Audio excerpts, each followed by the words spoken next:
Today we're continuing our journey through the life of King David. We're revisiting some of the stories of his life and what they can teach us about our own lives.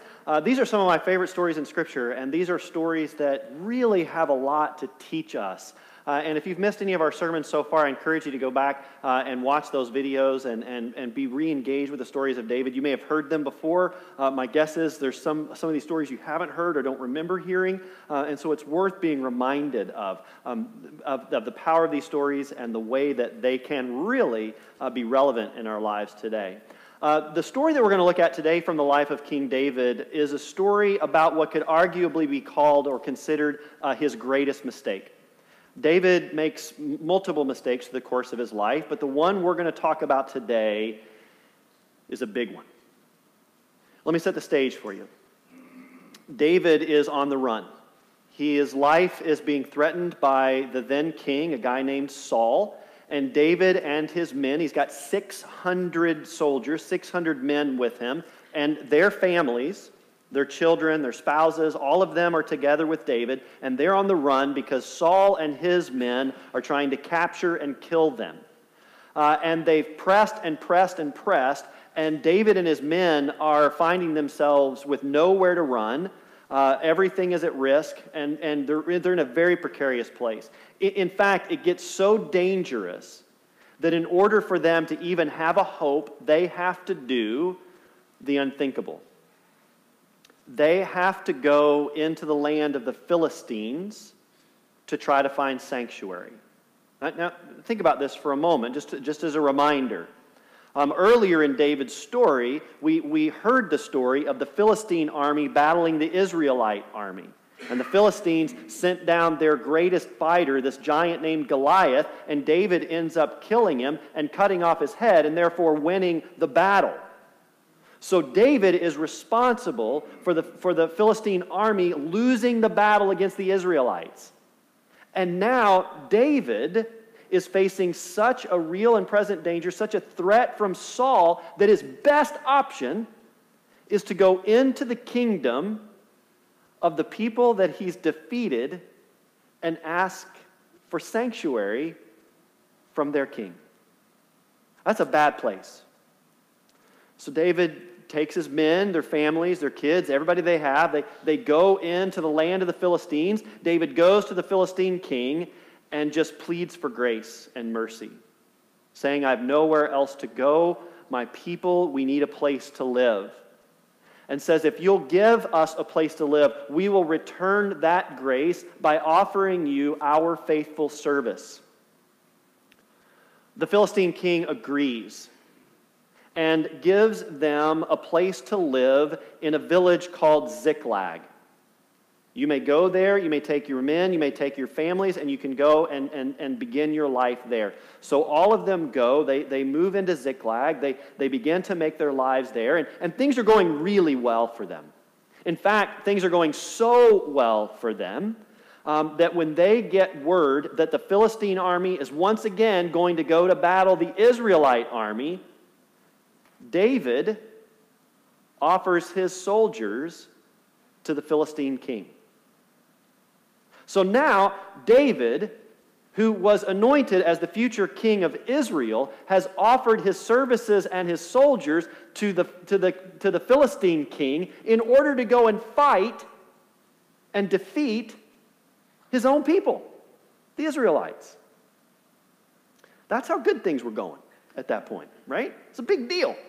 So the 600 men, they gather up all their stuff, and they leave Ziklag. Now, when they leave Ziklag, they leave behind all their possessions that aren't military-related, that aren't battle-related. They leave behind all of the men who are unable to fight, or they would be going to fight. They leave behind all of the women and all of the children. All of them stay home, and all of the soldiers and David go to battle with the Philistines. So the Philistine army moves toward the army of Israel, and as they begin to enter into battle, just before they enter into the battle, some of the leaders of the Philistine army begin to have some doubts about David and his men. And they begin to wonder that maybe this is all a big trick. Maybe David has just done all of this so that when we go to battle, in the middle of the battle, David is going to return his allegiance to Israel and turn his sword against us, and then we'll be stuck in a two-front battle, and we can't win that. How can we trust this guy? Right? He's already willing to go fight his homeland. What's to say he's not going to turn and fight us? So the king calls David over and says, look, really appreciate your willingness to do this, but we voted, and you're off the island. You can't stay. You got to go back to Ziklag. We don't trust you. So all David's men, they gather up all their stuff, they load everything on their shoulders, and they march all the way back to Ziklag. And when they get there, they find that the unthinkable has happened. See, there's this group of nomadic people called the Amalekites. The Amalekites were violent and brutal, and they took advantage of raiding and pillaging villages and towns in order to make their way in the world. And they found out that this normally well-protected place called Ziklag was without all of its fighting men, and it was vulnerable. And so they went, and they attacked the town. They burned it to the ground. They stole every piece of wealth and possession that was there, and they kidnapped all of the people. This is how the book of 1 Samuel describes what happened when David and his men returned. So David and his men came to the city, and there it was, burned with fire, and their wives, their sons, and their daughters had been taken captive. Then David and the people who were with him lifted up their voices and wept until they had no more power to weep. Now, if you've ever been in a place in your life where you have wept until you do not have any more tears to cry or any more strength to weep, you know the exhaustion that they've reached. They're done. Done. David's two wives, Ahinoam, the Jezreelitess, and Abigail, the widow of Nabal, the Carmelite, had been taken captive. Now David was greatly distressed, for the people spoke of stoning him, because the soul of all the people was grieved, every man for his sons and his daughters. Huge mistake. David did not intend for this to happen. He intended to serve his people well by serving the Philistine army, but by leaving Ziklag unprotected, it gets raided, everything gets taken, the city gets burned to the ground, and everybody gets kidnapped. Huge, huge mistake. A big enough mistake that the people are so grieved that they want to stone David in punishment for what he did. They don't care if it was for best intentions. It's a mistake that they feel must be taken care of. You don't have to be a king or a queen. You don't have to be a ruler. You don't have to be someone with a lot of power to make mistakes that impact other people's lives. As we talked about when we came into worship this morning, every one of us has made mistakes. It is a part of the human condition. There have been things that we have said we wished we hadn't have said. There are things that we wish we wouldn't have, that we would have said that we didn't say.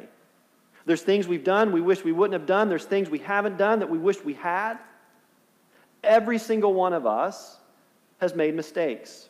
Most of them are pretty small, but that doesn't mean they don't have impact. Some of the mistakes we have are big enough that they impact and change our lives forever. And sometimes our mistakes change the lives of other people forever. Mistakes are a big part of who we are. But the thing that I want to make clear this morning is that our mistakes do not have to define us. Our mistakes do not have to define us.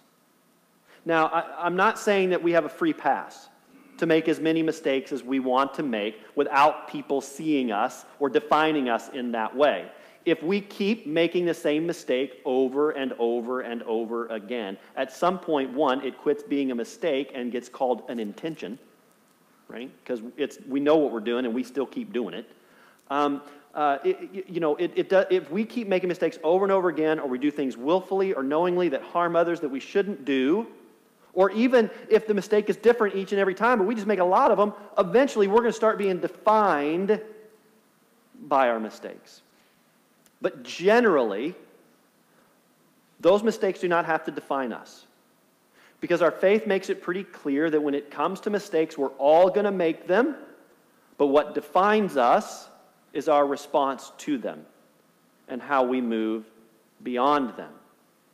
And in the story of David's life, we are going to see why it is that he's not defined by this huge mistake that he made, but instead the way he responded to it. And I think his response, even though this is to a big mistake, is something that can speak to us in the varying mistakes that we make, small or large. So the first thing David does after making this mistake is he strengthens himself in the Lord. He pauses. He stops. We don't know how long this pause was. We don't know how long he took, but we know that he just stops and strengthens himself in the Lord through prayer, conversation. I imagine there was some confession there. He just goes to seek comfort, counsel, and wisdom from God. Before making any decisions, he tries to turn for spiritual counsel. He doesn't blame anyone else. He doesn't put the mistake on anyone else. He owns it as his own and begins to be in dialogue with God about what he can do next. After David has spent that time in conversation with God, strengthening himself in the Lord, he comes to recognize that the best thing that they can do is to leave as quickly as they can and try to track down the Amalekites. Now, that decision may seem like an obvious one, but I want to point out, these soldiers are exhausted. They've already wept to the point that they don't have the strength to weep anymore. They're at the end of their ropes. They are done. And David turns to them and says, you got to gear up, and we've got to go. Because if we don't go now, this nomadic group is going to get so far, we're never going to be able to find them. I know we're exhausted. I know we're done. I know we're at a disadvantage, but we've got to go, and we've got to go now. And so the men, they gear up, and they start to go. After they had been marching for a while, they come to a place called Bezor, and it's a brook. It's the brook at Bezor. And they make camp, and they spend the night there. And the next morning, when they get up so that they can leave and continue their mission, 200 of the 400 soldiers, they just say, I can't do it. I'm out. I am done. I'm at the end of my rope. I've got nothing left to give. I just can't go. 200 of them. Now, in most armies, that kind of response would be met with tremendous cruelty. But David turns to the men and says, it's okay. We are a community. What you cannot do, we will do. We've got you. It's going to be all right. The most important thing you can do is get well. And so the 200 who couldn't go on, they stay at Bezor and they begin to recuperate, while David and the other 400 men begin again their journey to track down the Amalekites.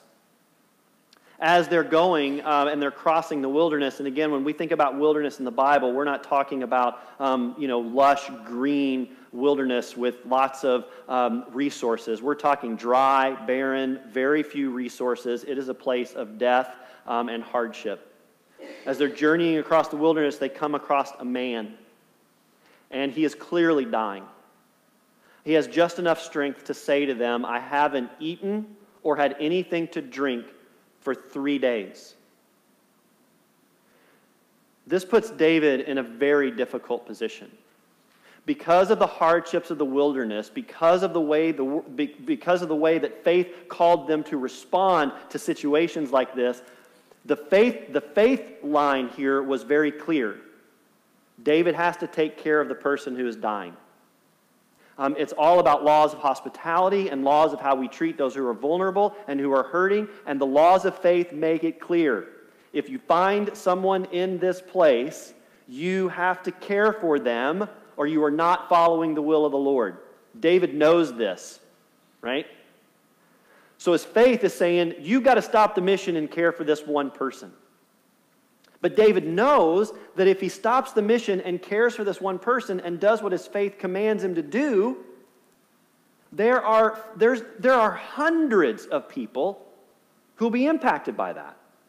Right? Because you got 600 men, 400 who were there, 200 back at Bezor. Then you've got all of their children, all of their families, everyone who was left behind. You have got hundreds of people who are being impacted by the decision to stay here. This is an impossible decision for most of us. And it'd be perfectly understandable to say, well, for the sake of hundreds, I am sorry. But we can't sacrifice all of that for one. But that's not the law of faith. It's not the law of faith. And so David says to his men, make camp. Because we have to care for the person we found in the wilderness, because that's the law of our faith. And the men know it, but it's hard. So they make camp and they begin to care for this person and they restore him back to life. And we don't know how long it takes, but you know it's going to take some time, right? Eventually, he gets the strength where he's able to talk. And they tell David he's able to talk and he's able to tell his story. And so David goes to him and the man, and he just says to him, tell me who you are, what's your story, what's going on? And the guy says, well, I was a soldier in the service of the Amalekite king. And we had just come from this place called Ziklag. And we had raided it. And we had taken every possession and every person from it, and then we burned it to the ground. And now we're headed back to our home with the spoils of our victory at Ziklag and at other villages and towns along the way. But on the way back, the man became ill.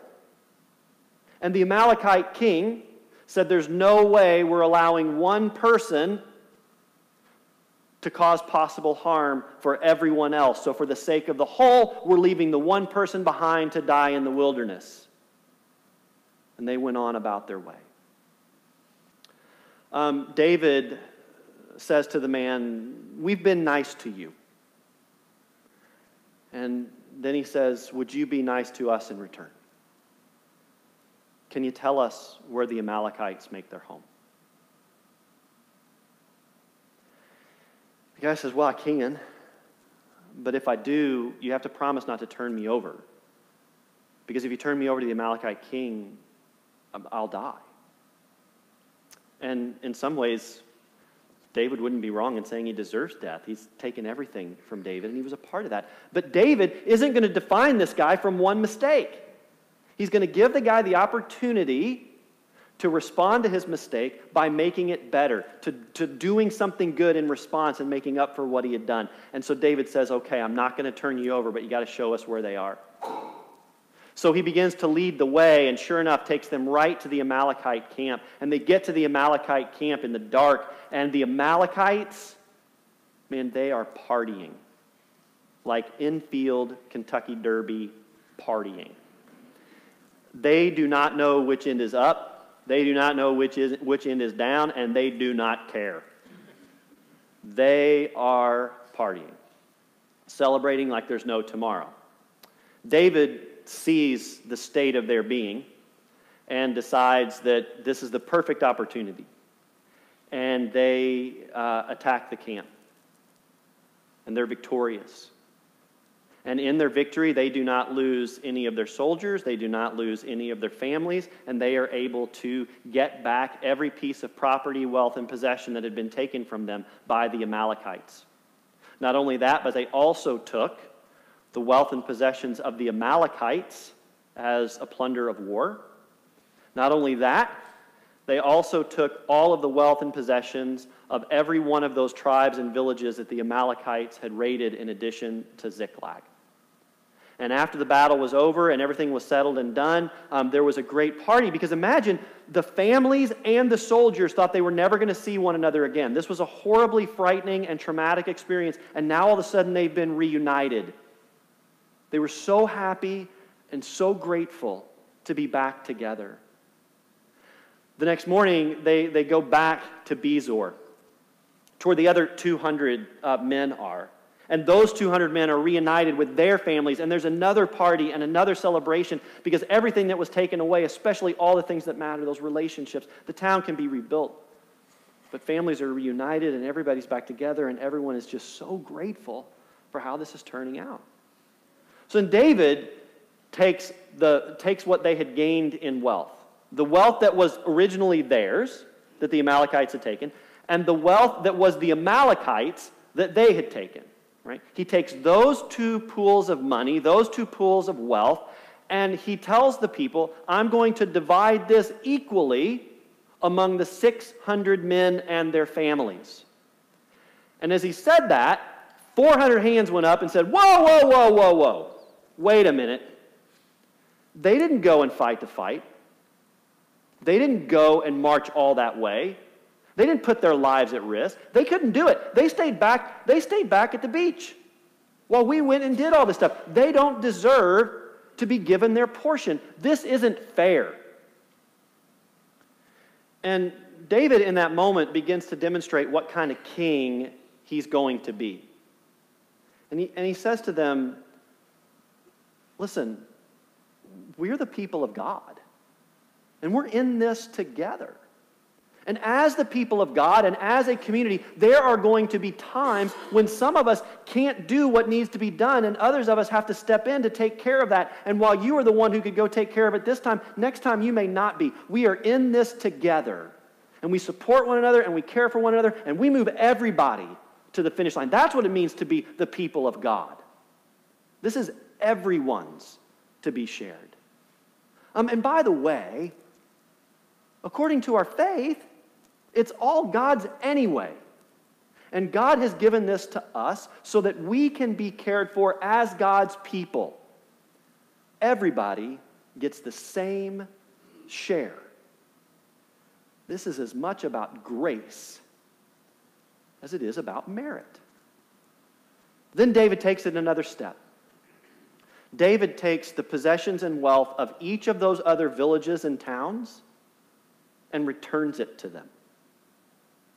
He didn't have to do that. They would have never known he even had it.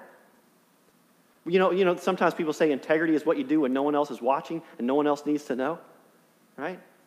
David doesn't have to do it, but he goes to each and every one of those villages and gives them back what was taken from them. Imagine how they viewed David after that took place. Right, there's so much to be learned from this story. And when you read the story, it's very clear why it is that when we look at the life of David, we don't define David by the mistake he made by leaving Ziklag unprotected. We define David by the way he responded. And while he's responding to a massive mistake at a scale that most of us will never know, the way he responded has something to say to us. At least I think it has something to say to me. When I make a mistake, and maybe when you do too, the first thing that we need to do is to just pause. It's to try and be strengthened in God. That's the first thing, is just to step back and take a breath. I don't know if you've ever experienced this. I have experienced this. I've made a mistake, and I know I've made a mistake. And I'm so upset by the mistake that I've made, I want nothing more than to make it better. And in my rush to make it better, I get out over my skis. And I'm not really thinking. I just want to resolve it in part because I feel unsettled and I hate the ambiguity of things being left undone, and I want it to be done and I want it to be okay. So I get in a hurry and I get out there and I try to make it better, but I'm trying to make it better for me because I'm the one that's uncomfortable, and I end up hurting someone else even more because I just haven't slowed down enough to calm down and really figure out what's going on. When we make a mistake, we just need to take a breath, step back, turn to God, do what David did. Don't blame anybody else. Don't say, well, he did it, therefore it's not so bad if I do it, and everybody else is doing it, so I get to do it too. None of that stuff. Turn to God and say, it's on me, I did it. I'm so sorry. I need to make it right. I need your wisdom, and I need your counsel, and I need your grace. We can do that in prayer. We can do it in reading Scripture. We can do it in talking with another person of faith, a pastor, an elder, someone that we trust and know. We can sit down and try to discern how we may be able to move forward. We just need to be strengthened in God before we get out over our skis and make things worse, so that we're moving with intention.